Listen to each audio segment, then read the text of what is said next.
solve for x আমি পুরো জিনিসটা আগে পড়ে নেই x minus 5 whole to the power x plus 3 equals to x minus 5 to the power x plus 6 ম্যাথসটা দেখে যতটা কঠিন মনে হচ্ছে আসলে অতটা কঠিন নয় তো আমি স্টেপ বাই স্টেপ করে দেখানোর চেষ্টা করব যে x এর মান কি আসবে so x minus 5 to the power x plus 3 এই সাইডটা it remains same bracket start x minus 5 bracket close x plus 6 এই জিনিসটা কি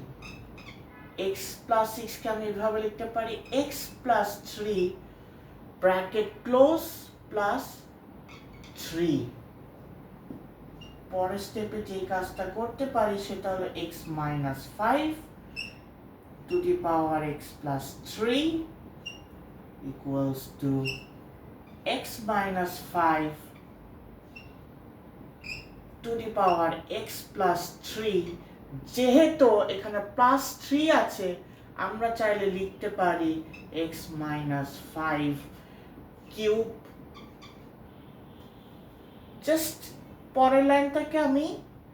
ইন্ডাইসেসের সিস্টেমটাকে জাস্ট উল্টা করেছি হ্যাঁ আমরা কি লিখি যে x into a into b equals to x a plus b হ্যাঁ জিনিসটা এমনই সো পরের স্টেপে আমি যে কাজটা করতে পারি সেটা হলো